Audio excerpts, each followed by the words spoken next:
After taping the last box shut, a young man declares his packing finished. He collapses onto a beanbag, exhausted but relieved. Tomorrow he will be moving to his new house. He feels a sense of nostalgia for his current home, but there's something else he's thinking about. He recalls the one unsettling truth about the house he's leaving behind. The house is haunted. Unbeknownst to him, he sits surrounded by a terrifying host of spirits, completely oblivious to their presence.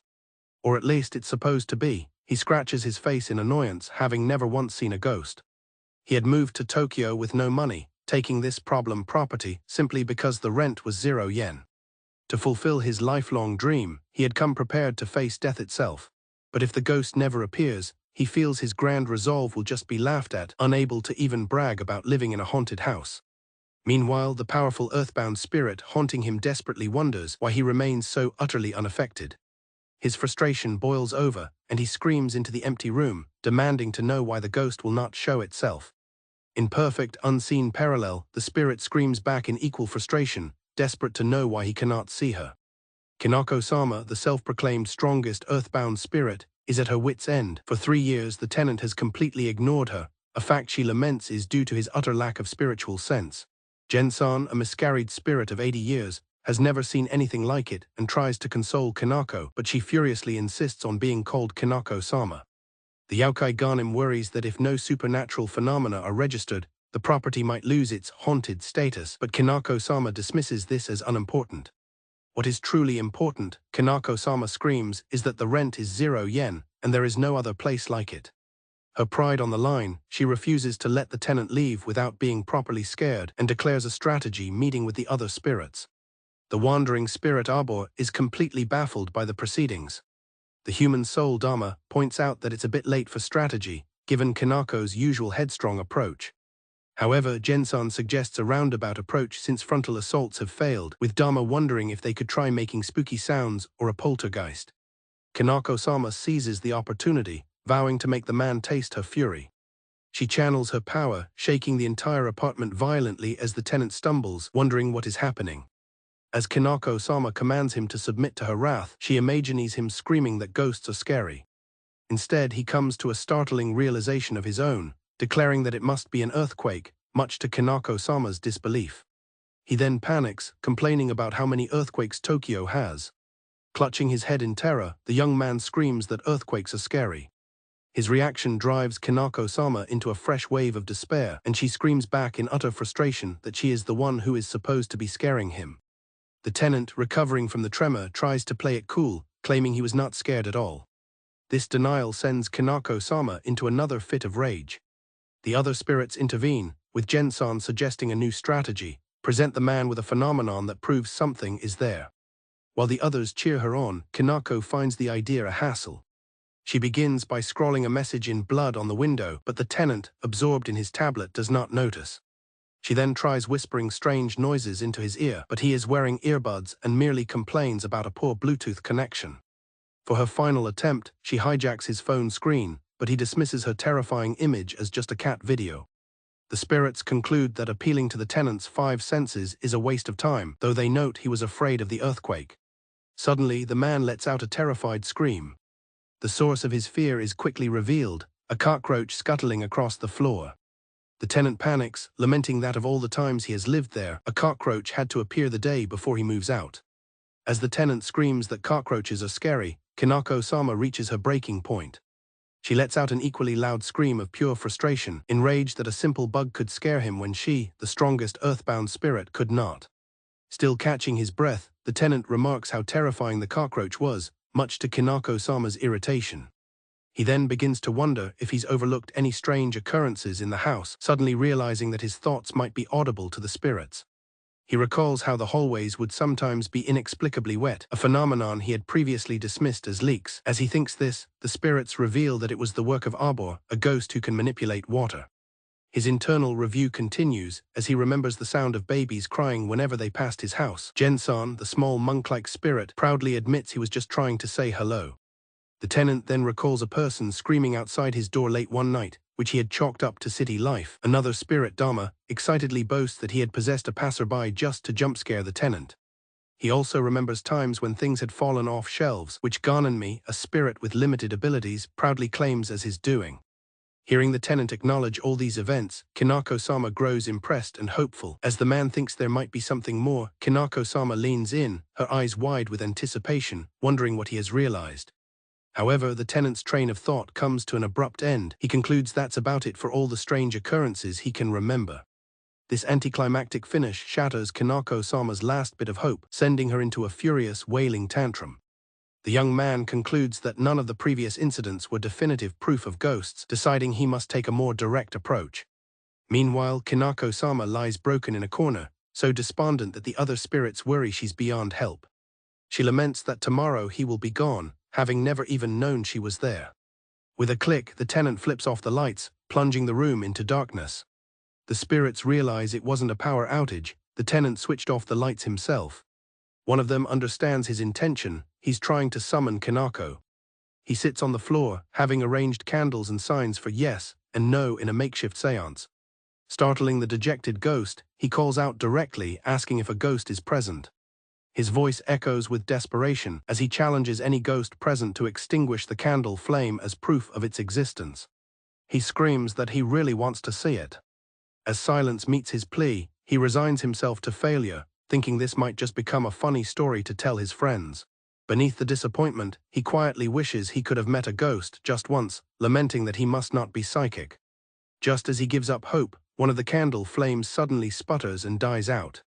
A wisp of smoke rises from the extinguished wick, the proof he demanded. The tenant stares, a slow, wide-eyed smile of disbelief and excitement spreading across his face as he realizes what just happened. Stunned into silence, the tenant stares at the extinguished candle. Realizing his connection is real, he continues his questioning, asking if the spirit is a dog person. A second candle flame is snuffed out over the no sign. The confirmation sends a jolt through him as he concludes that the ghost must be a cat person. His mind reels with the fact that a ghost is truly in his room. Suddenly, a chaotic explosion of spiritual energy erupts as Kinako-sama and her entire ghostly entourage manifest before him. Her followers cheer wildly, recounting Dama's past defeats and declaring that after 3 long, hard years, it's time for Kinako to finish him. As the tenant's mind races, a mix of confusion and excitement outweighs his fear. Kinako prepares to unleash 3 years of pent-up horror on the tenant.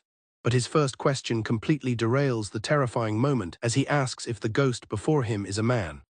Kinako is left speechless by his question. Her followers quickly try to rally her, insisting that the peerless Kinako-sama shouldn't hesitate and that his fear is their shared goal. Steeling herself, Kinako agrees, stating that fulfilling her wish is the same as fulfilling theirs. She begins to state her true desire for him. But before she can finish, the tenant has a sudden realization, blurting out that she must be a girl ghost. Instead of fear, the tenant's mind conjures an image of an attractive female spirit, causing his excitement levels to spike. This reaction is the final straw for Kinako. Infuriated that her terrifying presence is being completely misinterpreted, she unleashes her full, monstrous power, her hair flying wildly as she roars at him to get scared. Kinako-sama, the self-proclaimed strongest earthbound spirit, tries to compose herself for a grand scare she's planned for 3 long years. But her target, the tenant, suddenly shouts at her, questioning why she hasn't done anything all this time. Kinako screams back that she has been trying all along. Her outburst is cut short as the tenant has a sudden, shocking realization: the ghost is a girl. Following his discovery, the tenant jumps to a wild conclusion, asking if she fell in love with him. Kinako is aghast and instantly refutes the idea. When he then asks if she hates him, she furiously confirms it, wondering if he's rotten to the core. She rants about how he's mocked her for years, but her outburst only serves to amuse him, and he begins to laugh, leaving her utterly confused. As the tenant erupts in laughter, a baffled Kinako looks on. He explains that her quick responses and personality quirks have been weirdly amusing. He concludes that she's not a bad ghost after all. The comment stuns her. For the great and notorious spirit she is, being called not bad is the ultimate indignity, and she internally seethes, vowing she will never forgive him. However, his words have an unexpected effect, and against her will, Kinako breaks into a genuine laugh, briefly considering forgiving him. But the moment of levity is shattered by a horrifying realization: she, an evil spirit, just had a pure maidenly smile. Panic sets in as she desperately tries to reclaim her fearsome demeanor, her hair flying up in distress. Still flustered from laughing, Kinako falls to the floor, muttering that she laughed a bit too much. The tenant, completely misreading the situation, shouts his desire to know more about the ghost in his apartment. Meanwhile, Kinako reels from the strange new feelings overwhelming her, unable to think straight. As the tenant's thoughts wander to rather rude questions, Kinako yells at him for his impertinence. The brief introduction reveals the ghost's name is Shirakami Hinako and that she died at the young age of 12. Born into the Shirakami exorcist family, her power was so extraordinary that she was considered less a child prodigy and more a monster. Her overwhelming ability not only affected spirits but also had a negative impact on the souls of the living. This forced her into a life of isolation within a single room, unable to attend school and separated from everyone. Despite her lonely existence, she continued to wield her power for the sake of her family and her household. Tragically, when she was 12, her power lashed out while fighting evil spirits, killing her own mother. Consumed by grief, Hinako cursed her fate and ended her own life in that very room. Back in the present, a mysterious woman with blonde hair appears, believing Hinako is still alone and cursing herself in the room. She declares her intent to finally put an end to Hinako's accursed hatred. Her proclamation is cut short by a dark, grinning spirit who mockingly asks why she looks so glum, calling her Ni-chan. A host of grotesque spirits materializes, declaring that their girl is having some alone time with a boy and warning the exorcist not to cause trouble. The confused exorcist questions who they are and why they call Hinako our girl. The grinning spirit simply says, "Heh, can't you see?" From the other room, a tearful but resolute Kinako provides the answer: they are her family. The tenant is struck by a mortifying realization: the ghost has been watching him the entire time. He recalls all his odd, private behaviors that she must have witnessed. Kinako's stifled giggles erupt into unrestrained, hysterical laughter. The shared embarrassment hangs in the air, prompting the tenant to retreat to the toilet. He collects his thoughts, pondering the situation. Emerging from the closet, the tenant decides their current method of communication is too limited and wonders aloud if there's a better way for them to talk. Kinako is taken aback by his suggestion. She's touched by his consideration, believing this is the first time since becoming an earthbound spirit that she's had such a meaningful interaction. The other spirits seem to disagree, however. A sudden memory corrects her: this isn't the first time. Returning to the present, Kinako finds the room strangely empty and wonders where the tenant and her spirit family have gone. The sound of a door draws her attention. The blonde exorcist stands in the doorway. The woman looks at her intently and remarks that she has really changed. The exorcist's presence triggers a vivid, traumatic flashback where an older exorcist screams an order to begin. With a clang, a spiritual barrier traps the young girl. The blonde woman, much younger, steps forward and addresses Hinako by her full name. She announces that her exorcism will now begin. The blonde exorcist is shocked to learn that someone is living in the cursed house. Her grandfather explains that he was just as surprised, recalling how 4 years prior, they couldn't even step foot inside. The exorcist remembers hearing that a man had been living there for 3 years. He elaborates that Shirakami Hinako became a spirit that rejects everything, but perhaps the current occupant's wavelength is in sync with hers, allowing him to be haunted rather than rejected. The grandfather delivers a grim conclusion: it's likely too late for the man, who may already be an empty shell, a mere puppet. The exorcist cries out her grandfather's name in alarm. In a memory, the exorcist and her grandfather wave goodbye to the tenant's family. Her grandfather's words echo, stating that as long as Hinako is an earthbound spirit, her pain will never end. The exorcist recalls the sound of Hinako's cries. This thought solidifies the exorcist's resolve as she steps purposefully into the house, determined to save Hinako. Finding the room empty, she wonders where the tenant went but quickly refocuses, knowing she can't let her guard down. Hinako stares in fear, recognizing the woman as an exorcist. She glances toward the empty space where the tenant used to be and anxiously asks what the exorcist did to them. The woman's hands begin to glow with spiritual energy as she tells a frightened Hinako not to be afraid, for she will understand soon enough. Meanwhile, the tenant is in the bathroom, having a complete meltdown. He heard someone muttering and realizes with horror that he left the front door unlocked. His panic intensifies when he remembers his phone is still in the other room, leaving him unable to call for help. Completely unaware of the supernatural drama unfolding, the tenant lets out a terrified scream, begging for someone to save him. Seeing her family of spirits threatened, Kinako's fear turns to rage. As the exorcist Itsuki confronts the spirits, Her grandfather watches in shock. Itsuki takes in the scene, observing Kanako and the other spirits gathered around her. With a furious cry, she unleashes her power, the ground shattering around her. Despite the show of force, Itsuki remains unfazed, coolly addressing the enraged spirit. The scene flashes back to a previous time, where Kanako looks down on the sleeping tenant, Iori. A small, baby-like spirit offers to help her get rid of the human and asks for her name. He feigns surprise upon hearing the name he just gave her. He introduces himself as Gen and finds her new name interesting. Gen formally welcomes her, solidifying their new acquaintance.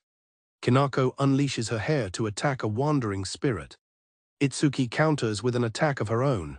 Iori sits calmly reading a book, completely unaware that Kanako is battling a grotesque wandering spirit right behind him, casually calling it a neat trick.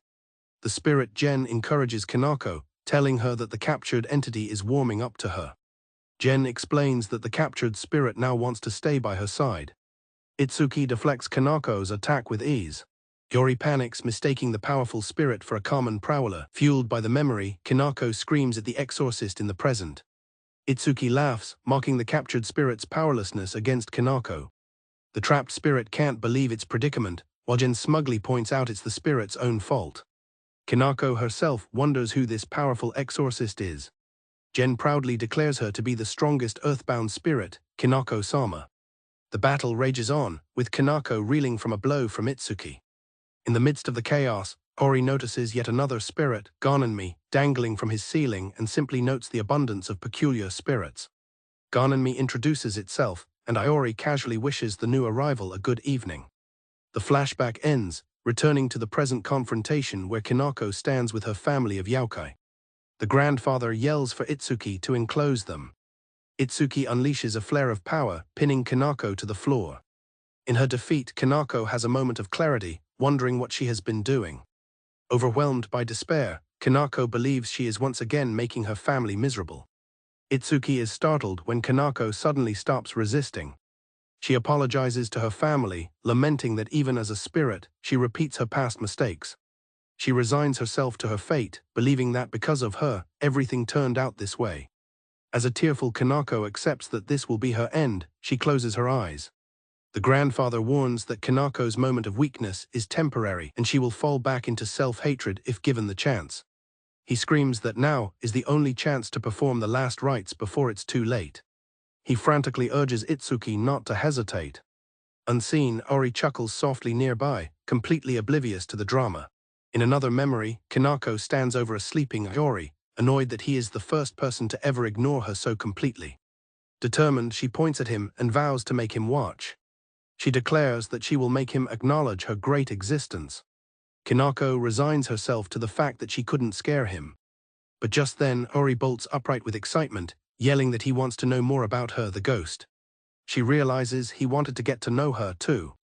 Stunned, Kanako understands his true feelings towards her, a revelation that touches her deeply. The story snaps back to the present. As Itsuki holds the now confused Kanako down, a figure appears behind her. It's Iori who casually greets the intruder. Iori wishes the stunned exorcist a good evening, while Kanako looks on in confusion. With a confident smirk and a raised fist, he finally confronts the prowler, demanding to know what she is doing in his house. The exorcist Itsuki stares in disbelief at the house's tenant, Iori. She cannot fathom how he can stand so calmly, wondering where he even came from. The room is saturated with Kanako's immense spiritual power, an aura so potent it has already rendered her grandfather unconscious.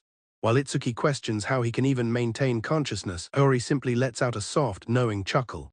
Iori internally curses, admitting to himself that he was tempted by the attractive prowler, and that's why he engaged. Meanwhile, Itsuki misinterprets his stance as a strange pose, her own mind descending into panic.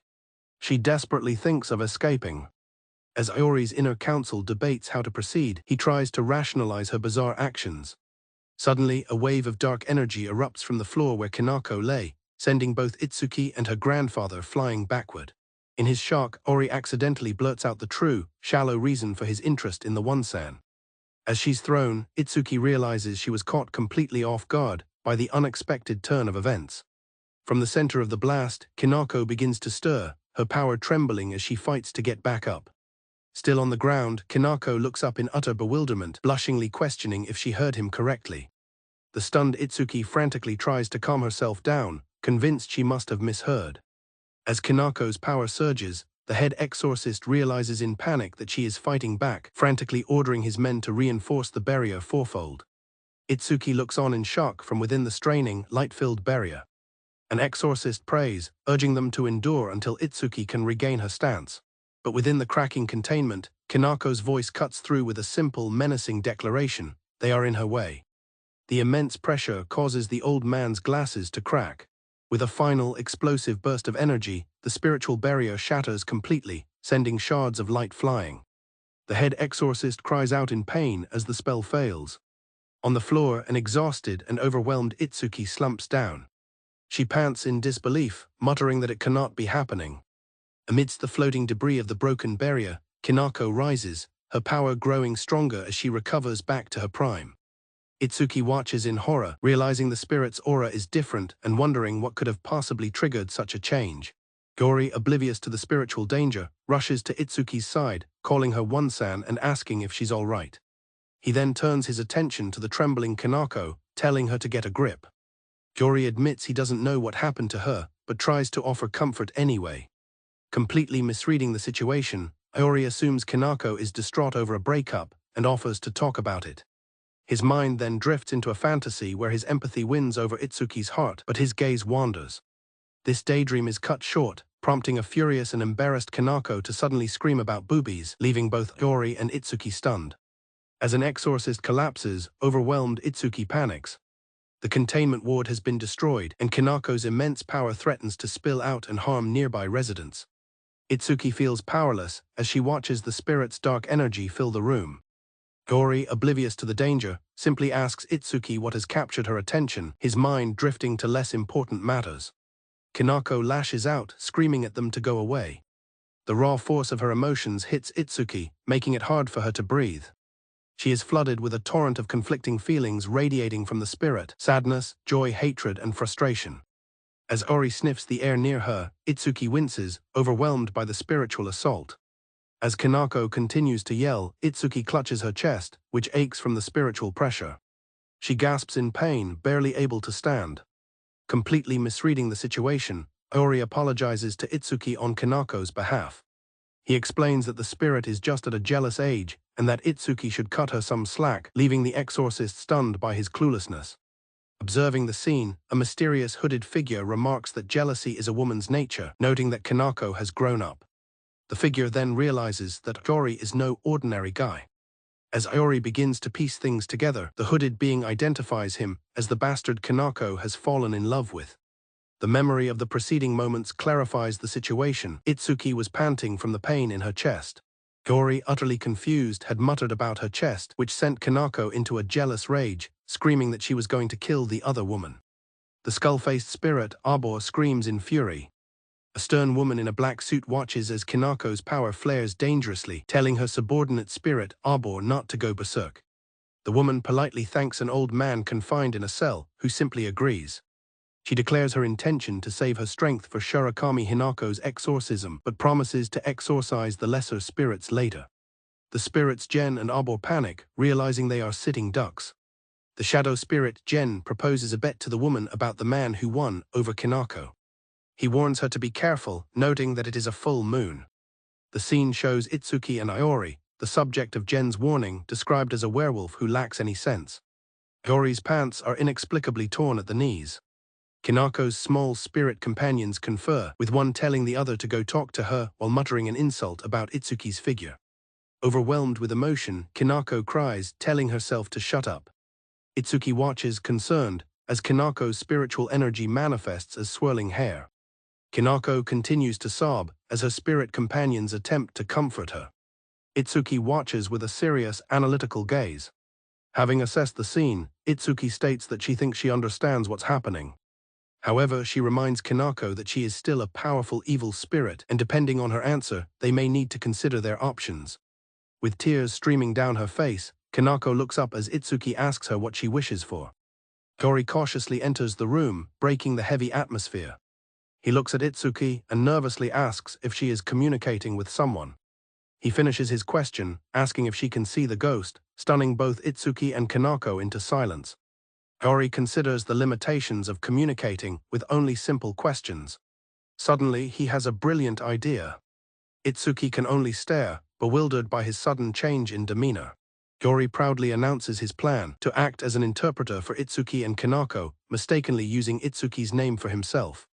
Itsuki closes her eyes in despair as a synthesized voice expresses its willingness to cooperate, wondering how the situation devolved to this. Kanako shares the sentiment, equally mortified by Iori's absurd solution.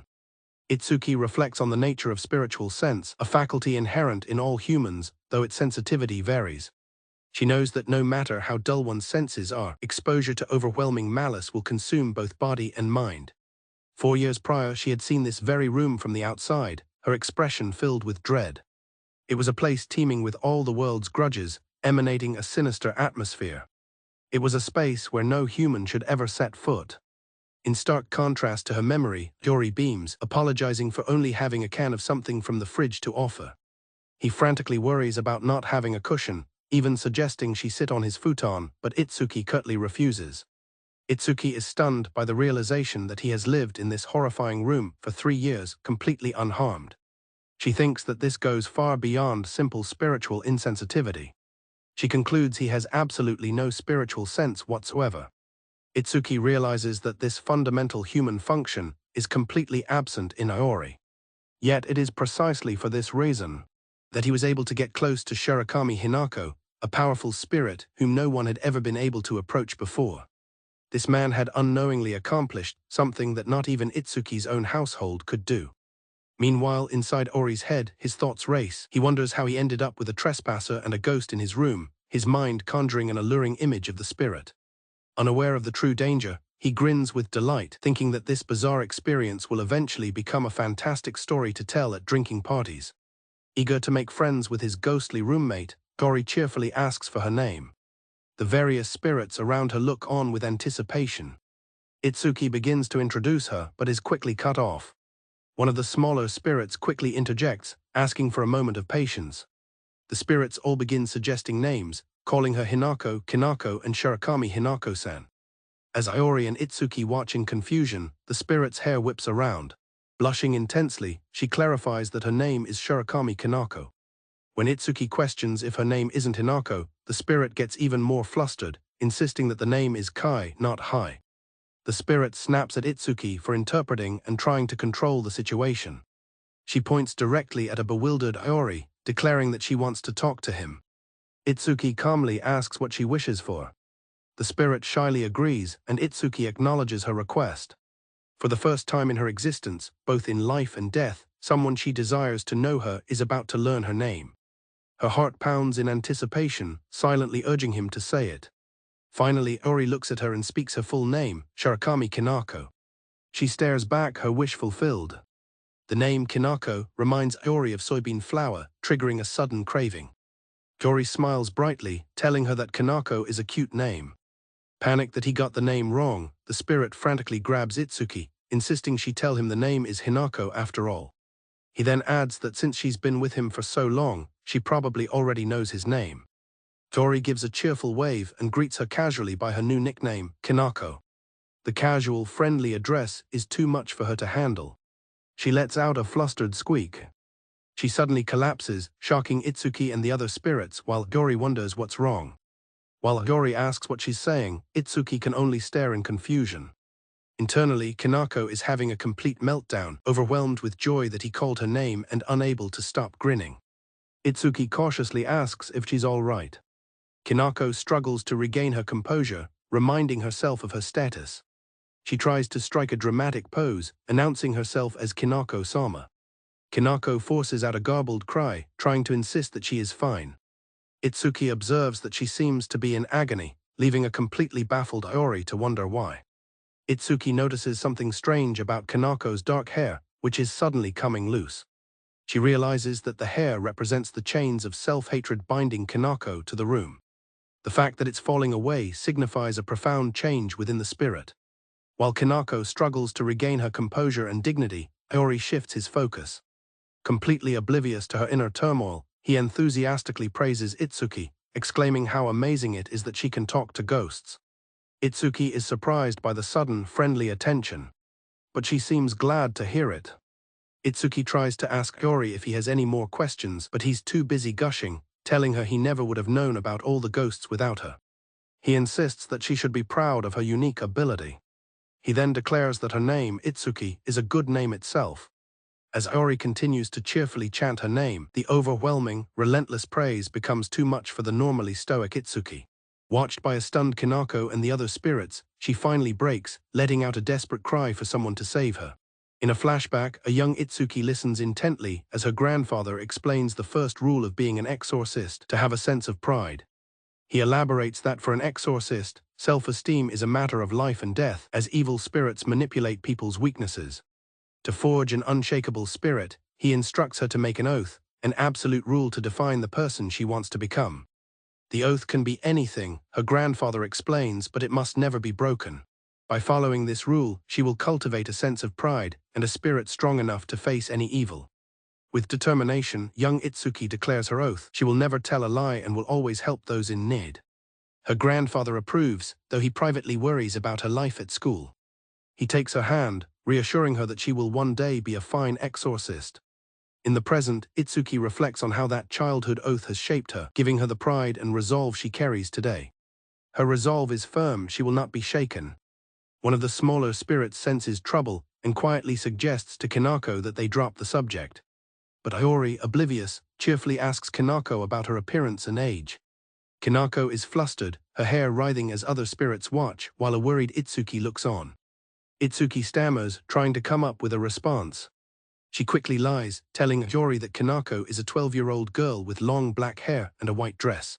Iori recalls the voluptuous image of Kanako he had in his mind, muttering that a 12-year-old wasn't what he was hoping for.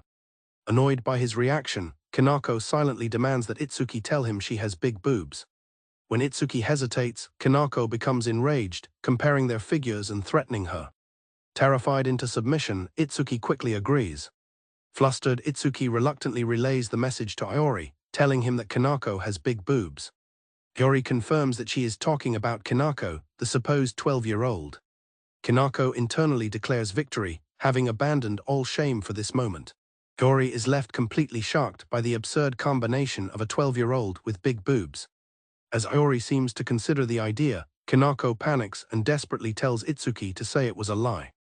Itsuki retracts her statement, leaving Iori baffled by the strange lie. Kanako then changes her demand, telling Itsuki to say that she's sexy instead. After Itsuki reluctantly calls her sexy, Iori is once again shocked. He launches into a lecture about societal dangers, infuriating Kanako, who tells him to shut up. Itsuki finally admits it was all a lie, leaving Iori bewildered. By breaking the oath she has abided by since she was a child, all the pride Itsuki had built up as an exorcist fails her. Iori senses a change, calling out her name in concern. Her pride, the core of her being, was shattered. With her pride shattered, Itsuki breaks down completely, letting out guttural sobs. Iori and the spirits can only stare in utter confusion at the unexpected emotional breakdown. In the awkward aftermath of Itsuki's breakdown, Kanako timidly apologizes for her role in the chaos. Itsuki, deeply embarrassed, tries to compose herself. Iori, though confused, attempts to soothe her, privately admitting to himself that he found her tear-streaked face incredibly attractive. The three sit in a tense silence until Itsuki finally speaks up. A baffled Iori is caught completely off guard. However, it's not an apology. Itsuki, her expression now one of shock and disgust, directly confronts Iori, asking if he was aroused by her crying face. Itsuki reveals that Kanako, being a ghost, can read minds and has told her everything. She furiously accuses him of the nasty way he was looking at her and for imagining the spirit Kanako in a sexual manner. Iori is horrified. While some might enjoy being looked at with contempt, he is utterly crushed by her scornful gaze. His hidden thoughts have been exposed, and he begs her to stop looking at him with such disdain. The shame is too much for Iori to handle. He breaks down completely, weeping uncontrollably. Itsuki and the spirits can only stare, dumbfounded by the sudden reversal, as Itsuki wonders what on earth she is doing. While Iori continues his breakdown, Kanako erupts into uncontrollable laughter. Itsuki, watching the scene unfold, is taken aback by the sudden shift in mood. She remarks that at least the spirit seems to be having fun. Kanako snaps back defensively, but Itsuki quickly reassures her that she meant no offense. Itsuki smiles gently, telling a stunned Kanako that she's just glad to see her smile. She apologizes for trying to exorcise her, explaining that she only wanted to free the spirit from her suffering. However, she now sees that there was no need for an exorcist to interfere. Kanako has found a new family with her fellow spirits. Itsuki concludes that Hiyori will now be with her. Hiyori, still flustered, asks if something good happened to make Itsuki happy, begging her not to look at him. Kanako simply observes the exchange. He then remembers the reason for her joy and his own excitement, trailing off with a sigh of defeat. Itsuki then drops a bombshell: Hiyori will be leaving the house tomorrow. The news hits Kanako hard. She realizes the only people in her life are about to be separated. Kanako recalls her past, a lonely existence where people were either afraid of her or were hurt trying to protect her, leaving her with crushing sadness and guilt. Her heart had, in fact, broken from the isolation. Her bleak world was only interrupted by the sound of Hiyori approaching with a strange giggle. She remembers Hiyori returning from the convenience store, holding bags of junk food. He gleefully announced his plan to pull an all-nighter playing video games. This guy, she thinks, wasn't afraid of her or sympathetic. He couldn't even perceive her properly, but still, that was all that mattered. He simply stayed by her side, maintaining his usual carefree attitude. This simple act of companionship was everything to her. Lost in her memories, Kanako wonders if she'll ever meet another person like him. As tears well up in her eyes, her thoughts drift back to the present. One of her spirit companions speaks her name, breaking her from her reverie. The spirit asks if she still wants to be with Hiyori. Kanako is taken aback by the question. The spirit explains that there is a way, but it offers no guarantee of success, and even succeeding would come at a great cost. The spirit warns her that the future will be an unclear destination, where she might hurt someone again and blame herself even more. Despite all these warnings, it poses the question one last time: does she still want to be with him? Meanwhile, in the background, Hiyori continues to beg for forgiveness, oblivious to the momentous decision Kanako faces. One of Kanako's spirit companions lectures Hiyori, explaining that a spirit is not so different from a human and that his lack of decency is naturally offensive. As she continues to explain the need for respect, Hiyori's mind wanders to inappropriate subjects and he panics, realizing Kanako might hear his thoughts. Despite his panic, he can't help but admire the spirit's commanding presence, thinking of her as a modern-day Buddha. His sudden praise only seems to confuse her. Hiyori is left completely flustered by the interaction. Itsuki, watching from the side, is bewildered by the heavy atmosphere and wonders what the spirit could have possibly told Kanako. Hiyori suddenly erupts, shouting for Kanako to stop whatever she is doing to him. He desperately recounts the 3 years they've spent under the same roof, asking what he ever did to her. An outlandish thought begins to dawn on him. Hiyori's mind races, wondering if Kanako is angry about all the times he'd complained about ghosts not appearing. Steeling himself, he dramatically quotes a great man, declaring that a scar on the back is a swordsman's shame. With newfound resolve, he tells Kanako to stop making excuses and to come at him, urging her to die a noble death. His dramatic declaration leaves Kanako's spirit companion utterly speechless. Itsuki calmly relays a message from the unseen Kanako, stating that she wants to haunt him. Itsuki comments that she heard he was moving out tomorrow, which must be why his room is so tidy. Hearing this, Hiyori glares, believing he finally understands Kanako's true intentions. With misplaced confidence, Hiyori declares that he finally understands Kanako has fallen in love with him. Itsuki immediately relays Kanako's response, telling Hiyori that she called him an idiot. A frustrated Hiyori tells Kanako to stop reading his mind. Itsuki interrupts, asking Hiyori a direct question: what kind of person does he think Kanako is? Hiyori considers his old image of ghosts as slow, spooky, and unreadable. But his experience with Kanako has shown him that she's quick to react and full of emotion. He concludes with a grin that she's probably not a bad person, just a normal girl who likes to play pranks. Proudly, Hiyori asks for Itsuki's opinion, boasting about his confidence in judging character. He briefly wonders if this means Kanako's other 4 unseen companions will be coming along as well. Itsuki interrupts his thoughts, relaying a message from Kanako that it's fine if he refuses her request. Itsuki then concedes that perhaps he really is a good judge of character. Her agreement only serves to confuse Hiyori further. Itsuki's demeanor shifts as she delivers a shocking revelation: Kanako is the single most powerful evil spirit of their time. Hiyori is left utterly stunned and speechless. Behind him, the ominous silhouette of Kanako manifests, a subtle, knowing smile on her lips. Itsuki clarifies that Iori must understand what it truly means for Kanako to haunt him. One of Kanako's companions worries they can't involve him if he's not fully committed, assuring that he won't be cursed if he refuses. Itsuki adds that Kanako would rather not have anyone else suffer because of her.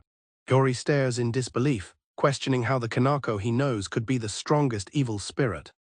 He bursts out laughing, dismissing it as a random joke. Itsuki gravely explains that it should be impossible for anyone to live in this room. But his laughter dies as the room itself begins to rumble, and she describes it as being like the deepest circle of hell. Iori boasts that having lived there for 3 years must make him some kind of god. Itsuki concedes that he is certainly not a normal person and possesses a unique trait. Iori erupts in laughter again, joking that he must be the protagonist of a manga. Annoyed, Itsuki grabs his finger and demands he be serious for a moment, forcing Iori to apologize. Realizing it wasn't a joke, Iori sobers up and begins to process the information. Iori understands that Itsuki is an exorcist who came to defeat Kanako.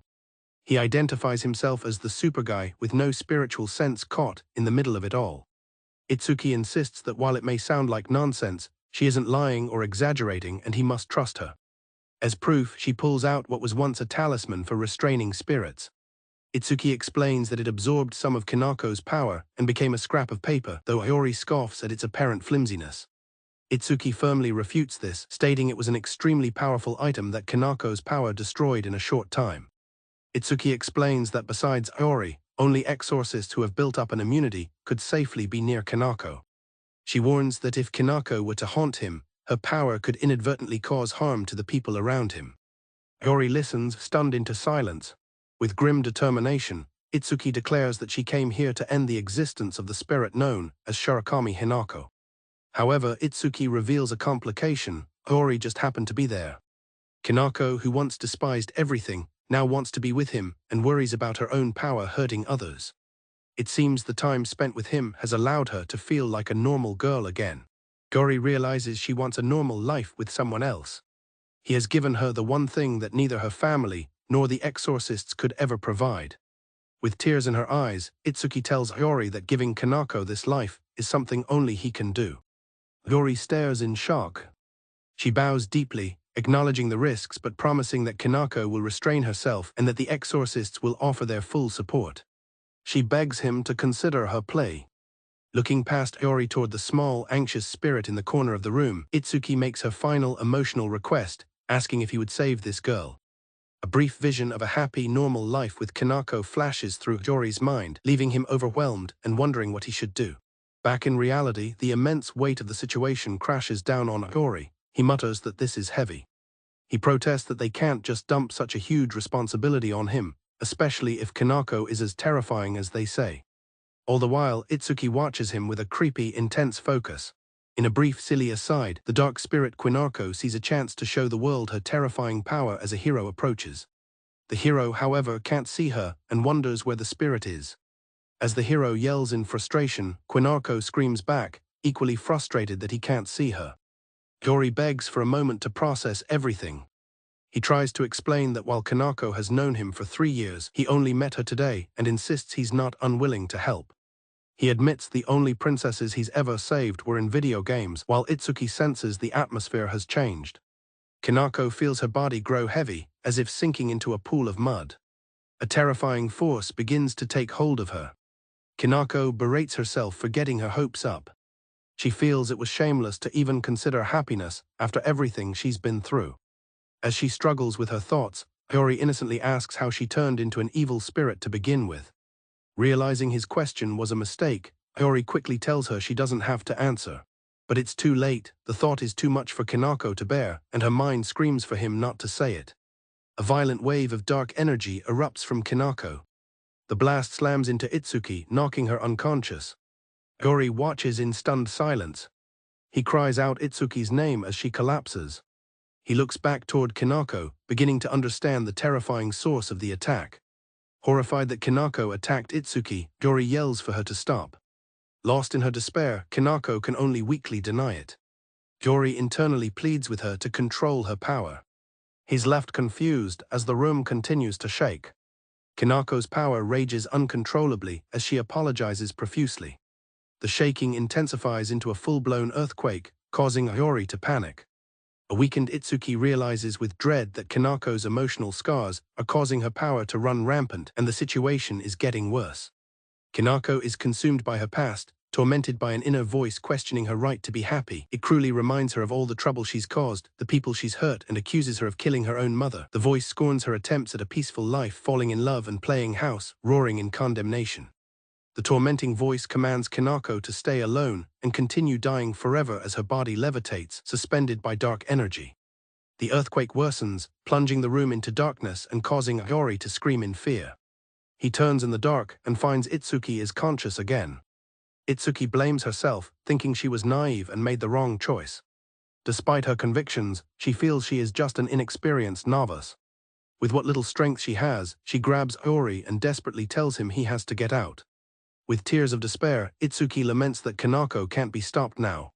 The realization finally dawns on Iori that the earthquake is also Kinako's doing. Panicked, Kinako's small spirit companions cry out to Iori, saying they're all in deep trouble. One of Kinako's companions, Quinarco, tells the other to have faith, revealing she had already bet on Iori to succeed. Believing that one moment is all it takes to win, Iori prepares himself. Ignoring Itsuki's warnings, he yells her name. He shouts that he knows Kinako is up there, leaving Itsuki utterly confused. As Kinako continues to scream in agony, Iori prepares to act. He leaps toward her, yelling for her to calm down. Seeing his chance, Quinarco announces that it's time for them to go in, too. Iori's desperate leap sends him hurtling towards Kinako, his face a mask of strain and determination. Her long, dark hair whips around him, binding them together as they plummet towards the ground. Itsuki watches in wide-eyed horror, unable to comprehend the unfolding chaos. The small spirits, caught in the violent rush of energy, look on with expressions of shock and fear. Iori lets out a startled cry as he realizes the imminent impact. The impact is brutal, with Iori's face smashing against a sliding door, shattering it instantly.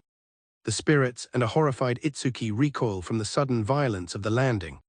Pinned beneath the broken door frame, Iori groans in pain from the crash. The onlookers stare, stunned into silence by the abrupt and destructive end to the chaos. Iori lands directly on top of Kinako, their bodies tangled in the wreckage of the door. Itsuki processes the scene, shocked that Kinako seemed to back away to avoid Iori's direct approach. She realizes with astonishment that the violent shaking has completely stopped. Kinako, pinned beneath him, glares up with fury and embarrassment, ordering him to get away. A powerful wave of spiritual pressure erupts from Kinako as she screams for Iori to get away from her. The malevolent spirits around her seem to surge with her anger. The sheer force of her outburst causes Itsuki to flinch in pain. Overwhelmed, Iori screams back in agony, lamenting that if he knew it would come to this, he never would have wanted to meet her. Kinako's past feelings of isolation flood her mind. The thought that she would have been better off alone echoes in her memory. A memory of a younger Iori and Kinako surfaces, where she had also pushed him away. As she is consumed by her desire for solitude, Iori, oblivious to her inner turmoil, frantically calls out to Itsuki for help. Panicked, Iori looks around and frantically asks Itsuki where Kinako went. Itsuki stares in disbelief before having a sudden realization. She shouts that Kinako is right under him, much to Iori's surprise. Realizing his mistake, Iori desperately yells at Kinako to calm down, which only seems to startle her more. Iori desperately apologizes for his insensitive question about her past. He insists that she must acknowledge the 3 years they've spent together, trying to ground her in their shared history.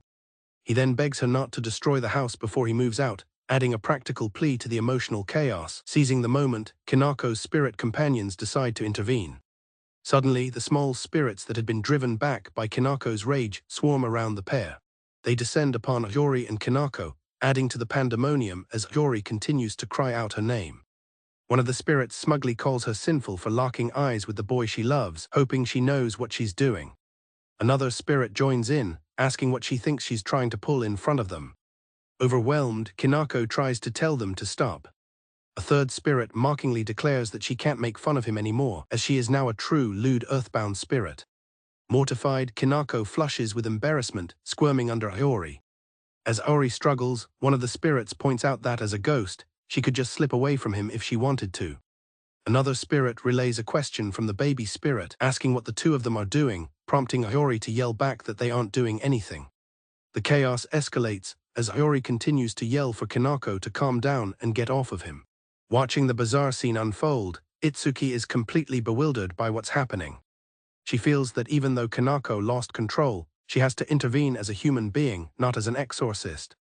She timidly asks them to get away from each other, while Iori shouts at the spirits to get away from Kanako. One spirit explains to another that when a man and woman are huddled together, it can only mean one thing, causing Iori to furiously deny it. The room descends into a screaming match as Itsuki, Kanako, and Iori all yell in a cacophony of frustration and embarrassment. A memory surfaces of a younger Kanako asking her sister what it feels like to be in love. Her sister, surprised by the question, asks why she's suddenly curious, but Kanako just says she is. She describes it as a mix of joy and happiness, but also bitterness and pain. Lying on the floor amidst the wreckage, Iori looks up with a wide, dazed grin and declares that the experience felt quite wonderful. The chaos has left Kanako's spirit scattered and her hair disheveled. Itsuki stares in disbelief, her expression shifting from shock to utter disgust. Itsuki, seething with rage, furiously declares that she will not tolerate such vile behavior. After taking a moment to compose herself, she suggests they all need to say something. Iori and Kanako, now sitting properly, bow their heads in a deep, simultaneous apology. Itsuki asks Iori if he's all right. He gives a thumbs up, reassuring her that he's fine now that the shaking has stopped. Itsuki promises they'll cover the repair costs for the door, though one of the spirits notes that Iori seems more preoccupied with the expense than anything else. Kanako, meanwhile, quietly apologizes, admitting she has no money for the damages. As Iori processes the gravity of the situation, he realizes how heavy it all is. Kanako sadly concludes that this must be what heartbreak feels like. A heavy silence falls over the room as Iori realizes he never learned why Kanako became an evil spirit.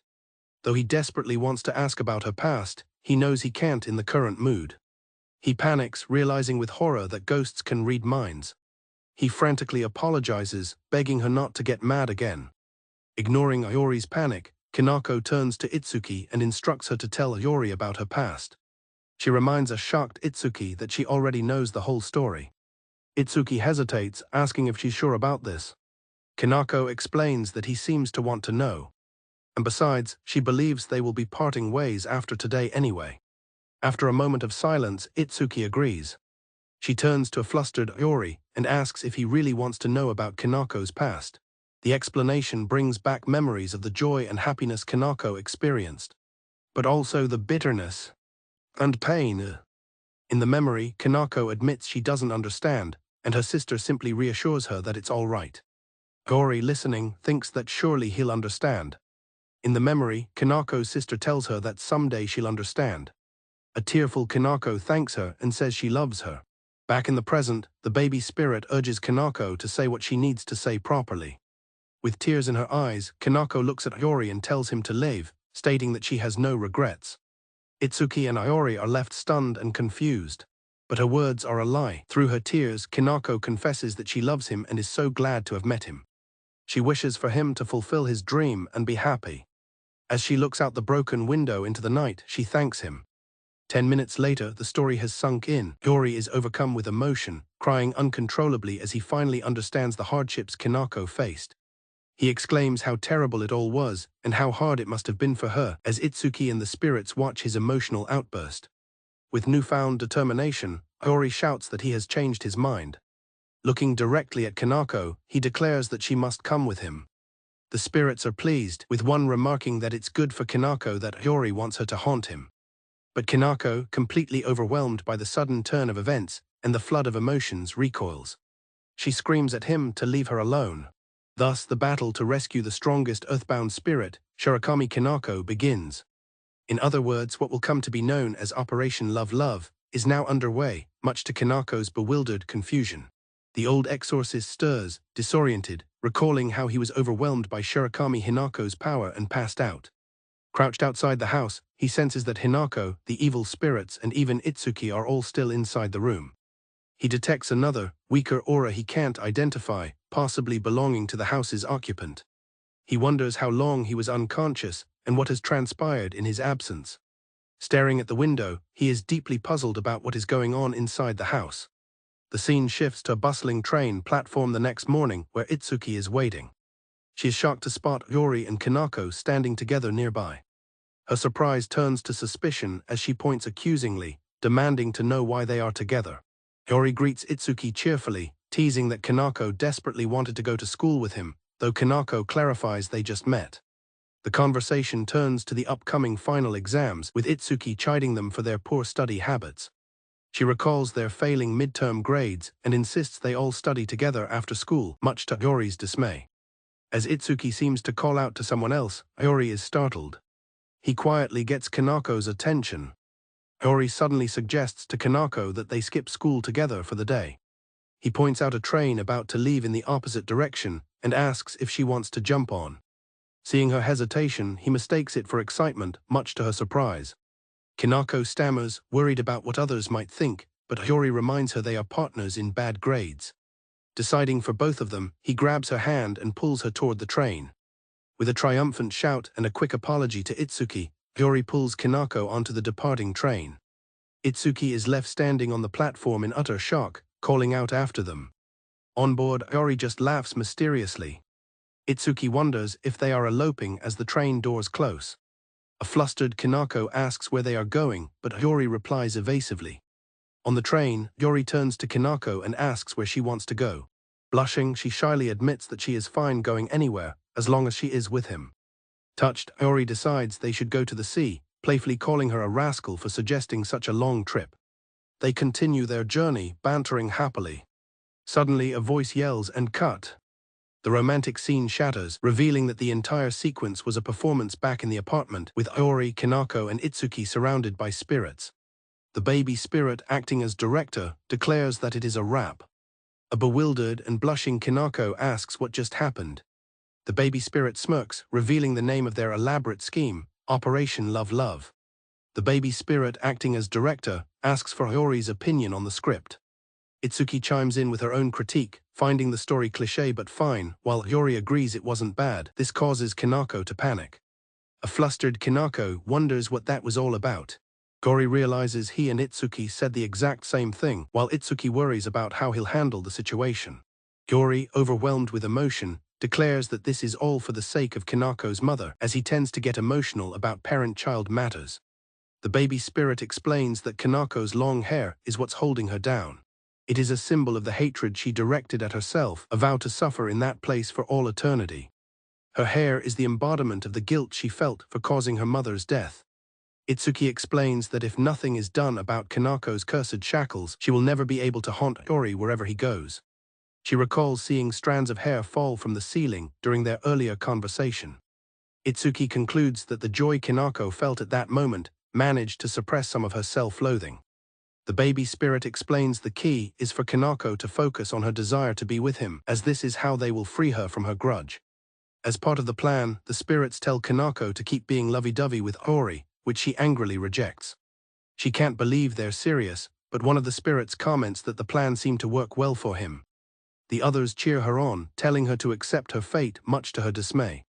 The baby spirit explains that they don't have many other options and must hold on to any hope they can find. He urges her to chase after this burning love that will reduce her grudge to ashes. Yori passionately tells her to let it dazzle her so much that she can't look back on her own past anymore. The baby spirit asks Kanako, the strongest earthbound spirit, how long she intends to obsess over things that happened long ago. He states that as she is now, she can surely carry the burden of her past just fine. However, he touches her hair and adds that there is a limit to what one can carry alone. As the group stands united, the baby spirit declares that Kanako is not alone anymore, and Itsuki asks if she agrees. He promises that they are all going to leave this room together. The weight of their support makes Kanako's heart thump. Her mind flashes to a vision of a future where she can walk freely by Yori's side. A dark voice cuts through, remarking that Kanako seems to be enjoying herself. It calls her a cruel girl, reminding her that she already died a long time ago. The voice cruelly brings up the memory of her killing her own mother on that fateful day. It taunts her, asking if she knows what will happen if she keeps this up. With a sharp clap, Kanako slaps her own face, trying to silence the inner torment. The sudden act shocks Yori and the others. Her hands trembling, she covers her mouth and tells the voice in her head to shut up. With newfound resolve, Kanako declares that she understands and will do whatever it takes. She apologizes profusely to everyone. She admits that she doesn't think she'll ever be able to forgive herself, not until the day she disappears. However, she reveals there is something else she feels. Kanako confesses that despite her guilt, right now she is incredibly excited. She vows to give the plan everything she has. The scene pulls back, revealing the baby spirit presenting his script to Itsuki, who is now assigned the role of director for their next simulation. An elderly man rushes up a flight of stairs, determined to see something for himself. Suddenly, the small skull-like spirit appears before him, asking if he's finally awake, causing the man to scream in terror. The man tries to push past, but the spirit tells him to hold on. It explains that it needs his help for a crucial task. The spirit reveals its purpose is to save Kanako, a name that clearly resonates with the old man. The scene shifts to a school gymnasium, where cheers echo from an intense volleyball game. A silhouetted player leaps high above the net, preparing for a powerful spike. Watching from a balcony, two masked spirits observe the match. One spirit confirms her identity as the former MVP, known as the strongest little demon. On the court, Kanako fiercely reprimands her team, telling them to pull themselves together. She criticizes their hesitation while a teammate apologizes. She stands alone, questioning their silence and lack of seriousness.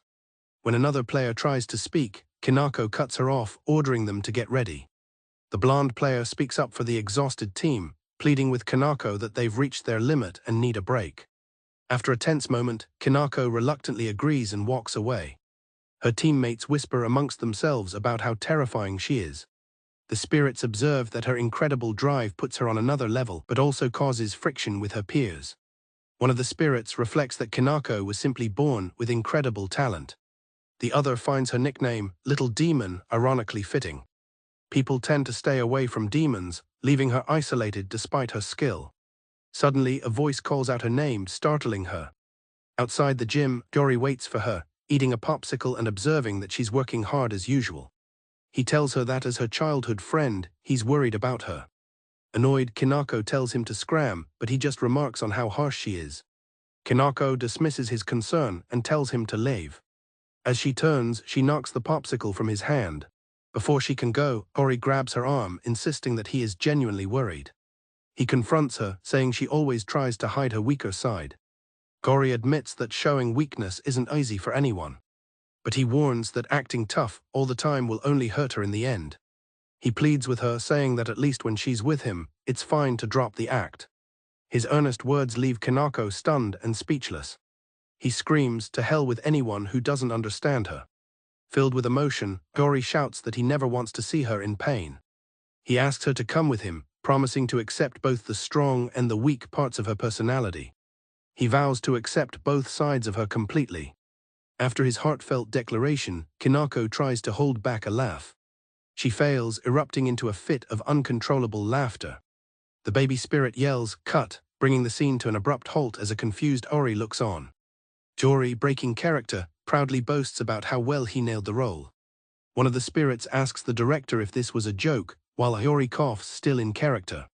Kanako, blushing, realizes with a jolt that the real Gori would never say such things. The baby spirit admits it got carried away with the script and messed up the characterization. As Itsuki asks what's next, Kanako pipes up, saying that despite everything, she did like the part about being the strongest. A large barrel rumbles ominously, watched intently by Kanako and Itsuki. From a top-down view, the four players, Gori, Kanako, Itsuki, and a spirit, are seated around the barrel, each waiting for their turn. Itsuki nervously holds a toy knife, her heart thumping as she prepares to take her turn. With a decisive motion, she stabs the knife into one of the barrel's slots. Gori takes his turn, his face set with grim determination. A masked spirit follows, its own strange hand pushing a knife into the barrel. Kanako, sweating with anxiety, prepares for her turn.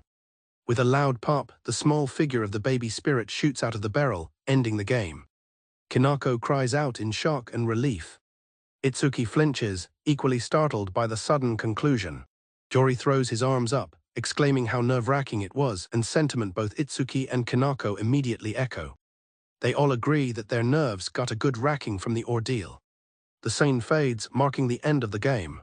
Yori asks if it's over, while a bewildered Kanako wonders what any of that had to do with Love. The baby spirit clarifies that Aburo mixed up the scripts for Operation Love and Operation Nerve-Wracking. Furious at the mistake, Kanako calls it dumb, while Itsuki points out that Aburo apparently has another script for them to try. Kanako screams in frustration, declaring that things are getting out of hand. She insists that what she needs to experience is love, not the stressful events she's been put through. She desperately asks if there are any other scripts they can try. The baby spirit ponders if it's a matter of perspective, but Itsuki interrupts, saying she's got it.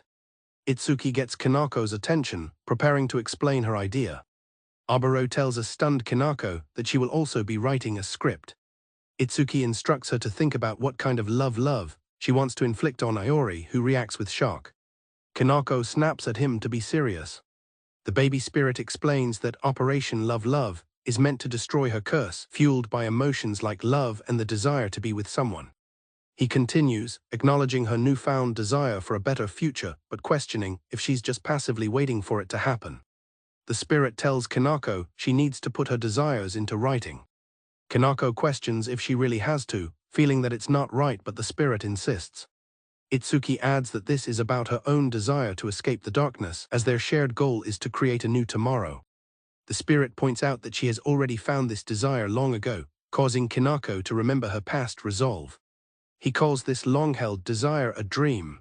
Yori passionately declares that anxiety is an inevitable part of chasing dreams, but it's also what strengthens people and helps them move forward. Kanako begins to object but is cut off. He looks directly at her, stating that after observing him for so long, she should know this to be true. His unexpected outburst leaves both Kanako and Itsuki speechless. In a symbolic gesture, the baby spirit throws his hat towards Kanako. The hat lands on Kanako's head, and the spirit urges her to give shape to her dream. A brief vision of herself and Iori walking together flashes through her mind. Accepting the task, Kanako then quickly passes the hat to a shocked Itsuki, telling her it's her turn to write a script. My name is Shirakami Kanako, she thinks, looking up at the bright sky. She is a first-year university student, dedicated to her personal growth. Each day she strives to better herself, whether it's through exercise or diligent study. Her ultimate ambition is to become the person she wants to be and to be proud of who she is. Now 19, she can't deny her own hopes for a refined romance. Suddenly, a man approaches, calling her a cutie. He removes his sunglasses with a smirk, inviting her for coffee. She ignores the man as he calls after her, thinking that such sleazeballs are totally out of the question. For Kanako, romance is built on a foundation of honor. She envisions a proper courtship where interest grows into respect, and then into love. In her view, any relationship must follow a natural order. She believes that anyone who violates this sacred order, perhaps by an unwelcome touch, will face divine punishment. She jumps back from the memory of such an advance. Her mind screams that an unwed man and woman must not touch one another. The stage of romance serves to determine if the other person is someone you can spend your life with. The script describes how friends would question her, asking if she was some kind of hardcore nun for believing it's natural to keep one's chastity until marriage. Because of this, her relationships with men never last long. The protagonist wonders if all men are impure or if perhaps she is the one who is in the wrong. As her conviction begins to crack, a voice suddenly yells, "Sorry, cut." Itsuki stands before Iori and Kanako, looking deeply flustered. She apologizes profusely, wondering what she has done. She explains that she wrote the script based on her personal experiences, trying to create a heart-pounding scenario, but it got away from her. Kanako looks on, stunned into silence before beginning to question her. Iori quietly asks Itsuki if Kanako is a virgin, causing one of the spirits to flinch. Itsuki begins to tremble, realizing that ghosts can raid people's minds. They saw it all. In an instant, the wounds of the past rushed through Itsuki's mind. Painful memories flash through her head, men telling her they won't touch her, dismissing her feelings as mere fiction. A particularly sharp memory echoes in her thoughts, a man calling her a prude. Iori attempts to lighten the mood with a nervous laugh, remarking on Itsuki's intensity. The tension is broken only by a small hiccup from one of the spirits. Itsuki begins to sob uncontrollably. Iori and Kanako are shocked by her sudden breakdown. Suddenly, Iori proudly presents his own screenplay, telling Itsuki that failure helps them grow and that they should push forward together. Iori's new screenplay begins on a dark and stormy night, his protagonist consumed by a single question: do ghosts exist? Alone in the woods, the young man prepares a noose, the rope creaking ominously. He concludes with grim certainty that they do not. His disbelief is rooted in tragedy. 3 years ago, the truck driver who killed his family claimed in court to have been controlled by an evil spirit. The character scoffs at the memory. If ghosts were real, his family's spirits would have surely sought revenge by now. Gazing at a photo of his lost family, he wishes they could appear to him, just once, if only to prove that something exists beyond death. But that has never happened. With tears in his eyes, he reaffirms his bleak belief. There are no such things as ghosts. As he stands on the chair ready to end it all, a spectral figure materializes beside him, unnoticed. The screenplay's promotional poster sets the stage: a boy haunted by a powerful ghost he cannot see, an entity that paradoxically keeps him from dying. The title flashes: Super Ghost Girl and No Sixth Sense Boy. The great evil spirit, Kanako, is reawakened, and a panicked Itsuki cries that they must stop her before she reaches the city. The boy's suicide attempt in the mountains leads to a fateful, yet unseen, encounter as he laments the lack of an afterlife. His repeated attempts to die are mysteriously thwarted, leaving him frustrated and confused as he vows to succeed. He is soon confronted by exorcists. A frantic Itsuki points out that the great evil spirit Kanako is haunting him, amazed that he is unharmed due to his complete lack of spiritual sense.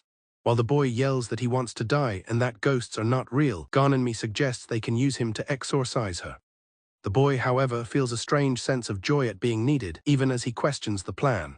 In a climactic confrontation, the villain Gen reveals that the great evil spirit Kanako is just a 12-year-old child. Itsuki provides the backstory, and the boy realizes Kanako is the same age as his deceased sister. Itsuki explains that Kanako was a lonely girl whose immense power isolated her, and suggests that the spirit doesn't want him to die. The plot thickens as the boy is visited in the hospital by the very truck driver from his past, learning that the accident was indeed caused by an evil spirit. As a swarm of spirits descends, led by Gen, the boy glares with newfound determination. He gives up on dying and, with Itsuki pleading for help, prepares to fight alongside Kanako. The battle rages, with Gen remarking on the ridiculousness of the situation. Gen taunts the boy, calling Kanako an evil spirit just like the one that killed his family. Enraged, the boy yells back, refusing to let Gen lump Kanako in with them. Finding a new resolve, the boy declares that Kanako is not an evil spirit, but his guardian spirit. He commands her to stay by his side, in sickness and in health. He declares that her new role is to protect him. Kanako looks on, stunned by his declaration. With a battle cry, the boy charges forward, calling for Kanako to join him. The movie's action-packed story concludes with the hero proclaiming that their life is just beginning. The scene cuts. Iori, now back in his own clothes, takes off a cap and breathes a sigh of relief. He enthusiastically claps, shouting, "And that's a wrap." The epic battle was merely the climax of his screenplay acted out by the group. Itsuki, exhausted, asks if he couldn't have made the script shorter, while Iori boasts that the pen took over and the production was a success. When Itsuki asks if he understands the purpose of their exercise, Iori guesses it's so they can all write and act out scripts, but Ganonmi bluntly tells him he's wrong. Itsuki wonders aloud if any of the plot developments made Kanako's heart pound, which is the true goal of their efforts. Iori turns to ask Kanako what she thought, but she is lost in her own world, blushing fiercely. Kanako is completely flustered, her spectral form shimmering with emotion. Iori, unable to see her, asks what she's saying and where she is. But in her mind, one phrase echoes over and over: guardian spirit. Continuing his performance, Iori encourages Kanako to give shape to her dream. While Itsuki watches with concern, Kanako is lost in her own world, muttering to herself. The words from the script echo in her mind, and she realizes with a blush that this feeling might be the very dream she's been reaching for. Itsuki muses that a new screenplay might be forming from Kanako's reaction, but Iori, unable to see the spirit, is simply confused. Ganonmi suggests that if it's going to take a while, they should wait outside. Iori agrees, thinking Kanako can't concentrate with everyone watching. His unexpected consideration takes Kanako by surprise. Iori explains that when devising a script, one needs a quiet, comfortable space to think freely. Itsuki remarks that he probably got that line from a manga. Ganonmi turns to Kanako and asks if she'll be alright by herself. She quietly confirms that she will be fine. Ganonmi tells the others they are heading out, leaving Kanako alone. As he leaves, Iori gives Kanako a cheerful thumbs up, telling her good luck and that he's looking forward to it. Touched by his encouragement, Kinako looks on with a warm blush. Alone in the hallway, she quietly agrees. Once alone with the door shut, Kinako's imagination runs wild. She replays Aori's dramatic declaration from the script, picturing him calling her his guardian spirit. She remembers him asking her to protect him always. The thought sends her into a fit of gleeful, muffled laughter. The joyful fantasy fades, replaced by a sudden wave of anxiety over the title of guardian spirit. Kinako remembers that everyone is trying to free her from the room, something she also hopes for. However, a deep-seated doubt emerges. She questions if it's truly right for her to go outside. She worries about what will happen when she's free, doubting she can live happily with him and fearing she'll just cause more trouble. She reflects on how she has always been helped by others and feels she'll just remain a burden. A new resolve forms. She doesn't want things to stay that way. She decides to use the very power that has upended her life and that she has always hated. With newfound determination, Kinako declares that she is going to be the one who helps. She will help everyone, and especially Aori. She realizes that this is her true role, her new dream.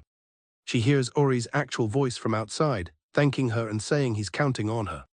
As Kinako fantasizes about Aori calling her his dear guardian spirit, the genuine words cause her to swoon. Outside, Ganonmi notes that leaving her alone was the right choice, just as Aori shouts in alarm at a newly appeared old man, whom Itsuki recognizes as her master, Shidru-sama. From a distance, the spirit Ganonmi checks in after a long absence. Mizuko notes that Aori's easygoing attitude has lifted Kinako's spirits, while Ganonmi reflects that though their lives are different, they are very much alike. Watching Kinako giggle uncontrollably, Ganonmi questions if that can truly be called lifted up and asks Mizuko if he is fine with the situation, given his affection for Kinako.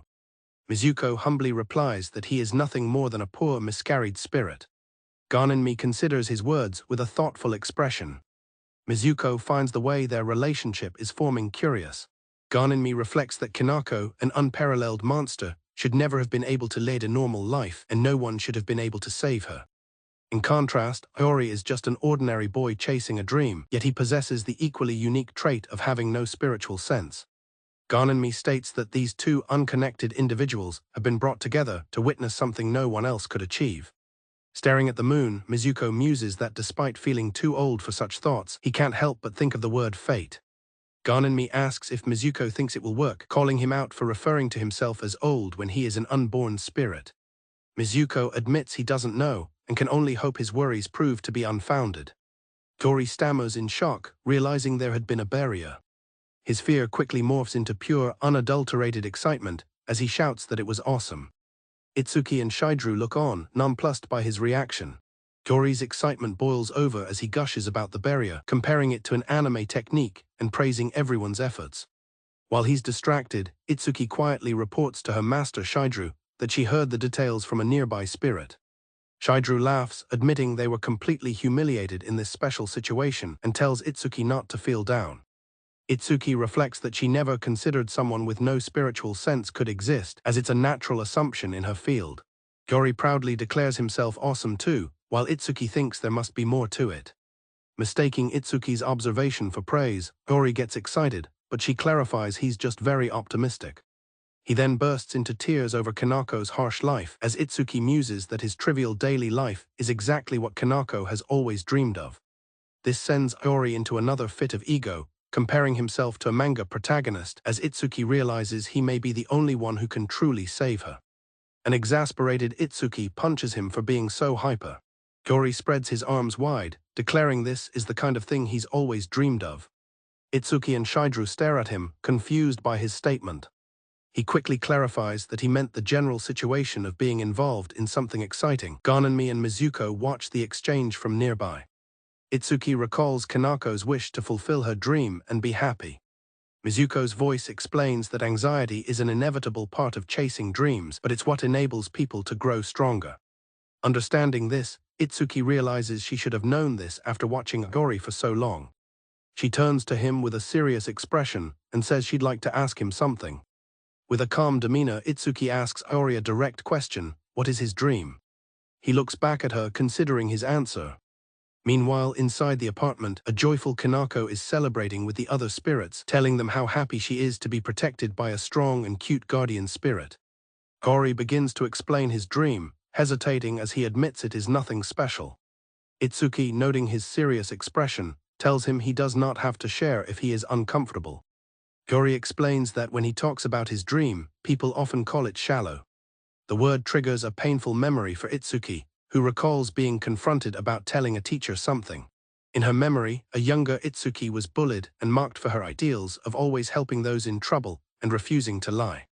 As she cried, her master Shidru comforted her, saying that those who laugh at dreams do not know their worth and that he was proud of her. Pulled back to the present by Iori's gentle reassurance, she collects herself. Remembering her own past, Itsuki tells Iori that holding on to a dream, even if others call it shallow, is difficult. She declares his dream is by no means shallow. She promises she absolutely will not laugh. Moved by her sincerity, a grateful Iori thanks her. He prepares to reveal his dream, pulling out his phone. Iori begins scrolling through a list on his phone, counting them off one by one. He then announces to a bewildered Itsuki and Shidru that at present, he has 23 of them. The nearby spirits are just as confused by this unexpected turn. Itsuki clarifies that he meant he has 23 dreams. Iori then enthusiastically declares his main dream to get caught up in a situation just like in a manga. He proclaims his love for manga, leaving Itsuki and Shidru speechless. One of the spirits asks about his other dreams. Iori excitedly lists more of his dreams: to live on the top floor of a luxury high-rise. He also wants to be interviewed on a late-night show. His final example is to sleep on a futon in the middle of Shibuya Crossing, which Itsuki bluntly tells him is impossible. Internally, she despairs that his dreams really are shallow, and her heartfelt speech was for nothing. As her composure cracks, she hears a stifled laugh. The sound came from Shidru, who erupts in laughter, yelling that Iori's dreams are indeed shallow. Itsuki is shocked that her master is laughing, but Shidru explains that Iori himself must be aware of this. Iori calmly agrees, admitting he's been made fun of before, especially when comparing his dreams to those of world-class athletes. Iori explains that after much thought, he wondered if a dream like his was really okay. But in the end, he decided that no matter what anyone says, these are his dreams. He finds it is more his style to act fast than to worry. Shidru watches, a sly grin on his face, realizing that Itsuki has taken a liking to this strange young man.